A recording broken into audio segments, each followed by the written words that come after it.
थोड़ा थोड़ा सा समझने की बात है, बस थोड़ा जानने की बात है।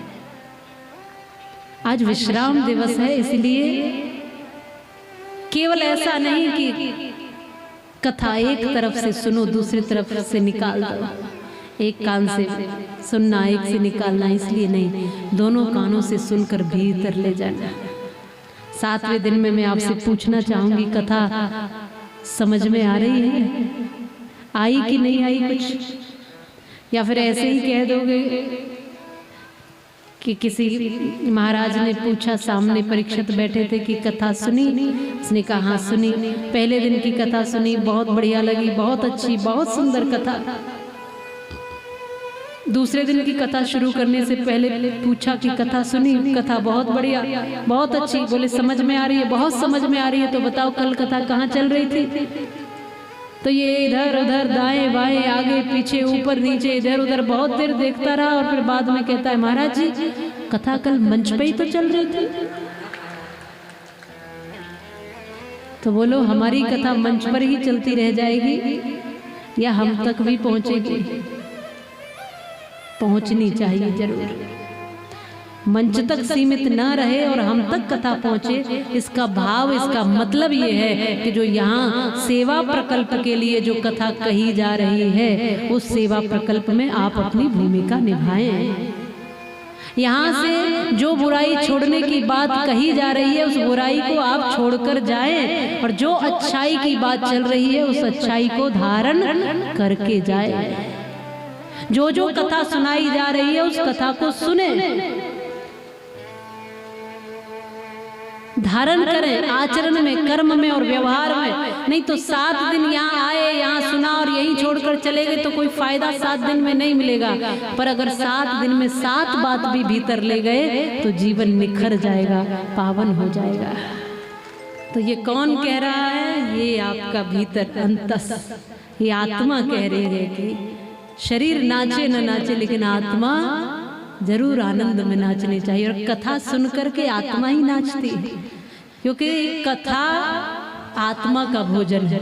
जैसे शरीर का भोजन आप रोज करते हो, वैसे आत्मा का भोजन भी करना ही चाहिए। यह सद्विचार, ये भगवान की कथा, हरि की चर्चा ही आत्मा का भोजन है। अंदर की तृप्ति यही देती है। भगवान श्री कृष्ण की कथा हमें चिंतन भी देती है, ज्ञान, भक्ति और वैराग्य की स्थिति भी देती है। भक्ति भी रखो पर ज्ञान भी, और साथ में वैराग्य जैसी स्थिति भी। जिंदगी जब तक रहेगी फुर्सत न होगी काम से, कुछ समय ऐसा निकालो प्रेम कर लो शाम से। थोड़ा टाइम, थोड़ा समय तो ऐसा दीजिए।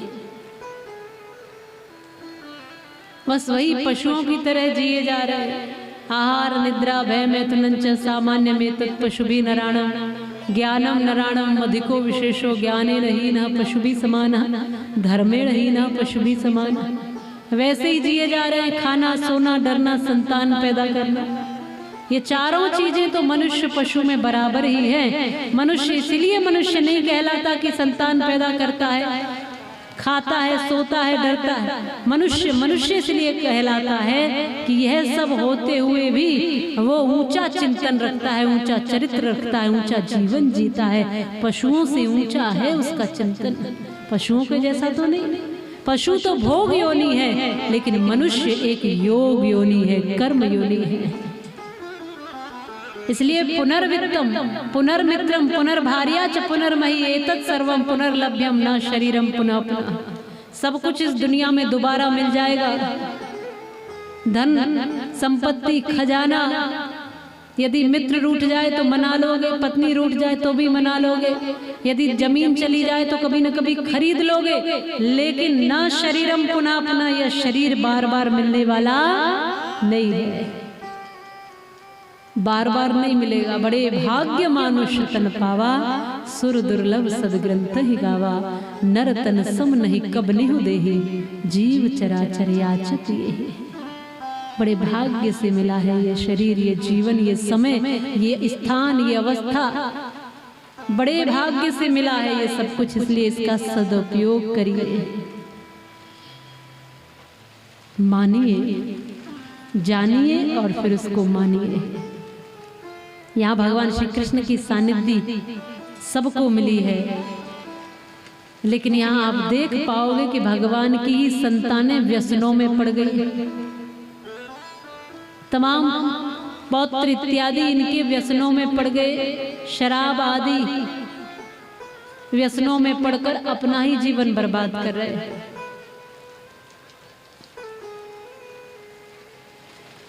आप इस बात का ध्यान रखिए, ये जानिए, चिंतन करिए कि संतानों को वास्तविकता में देकर क्या जाना चाहिए। मैं ये कहती हूँ कि अपने बच्चों को कार दो या मत दो, पर संस्कार जरूर देकर जाना है। तुम पीछे पड़े हो कि कार बना दें बच्चे के लिए, कार कैसे दे दें, और संस्कार भूल रहे हो। अगर संस्कार दे दिए तो ये अपने आप कार भी ले लेगा और तुम्हारा संसार भी बढ़िया हो जाएगा।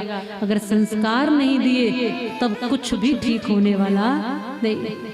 भगवान इस लीला से, इस कथा से ये बताना चाह रहे हैं, ये सीख दे रहे हैं। भगवान की ही संतानें व्यसनों में पड़ पड़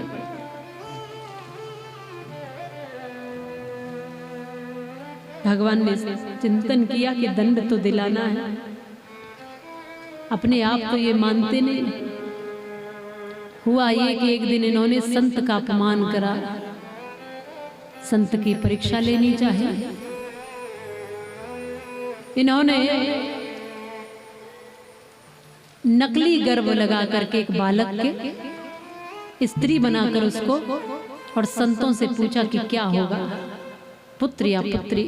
संतों ने श्राप दिया कि न पुत्र होगा न पुत्री, एक लोहे का मूसल होगा जो तुम सब यदुवंशियों को समाप्त कर देगा।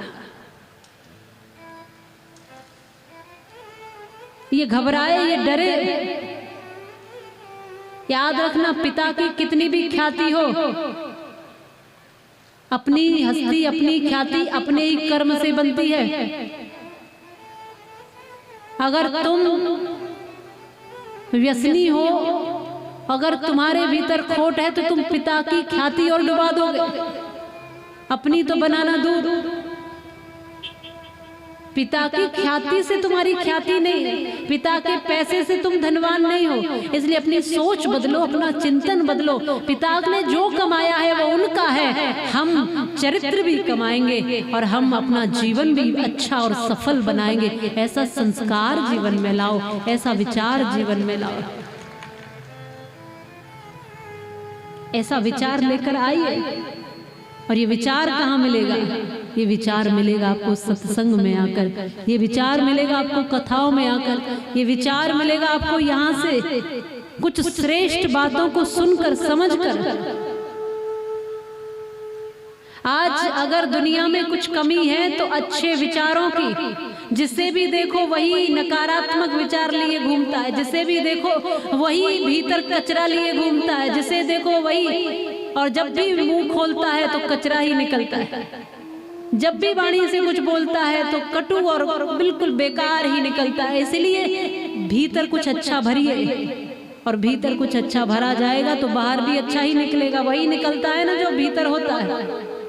आज कमी है तो अच्छे विचारों की। मैंने कल भी कहा था कि देश महान नहीं बनता है केवल मोटर कारों से, देश महान नहीं बनता है ऊंचे महल मीनारों से, देश महान नहीं बनता है तोप तेग तलवारों से, देश महान नहीं बनता है फिल्मी डायरेक्टर स्टारों से, देश महान नहीं बनता है ऊंचे भाषण नारों से, और देश महान बना करता है ऊंचे आचार विचारों से,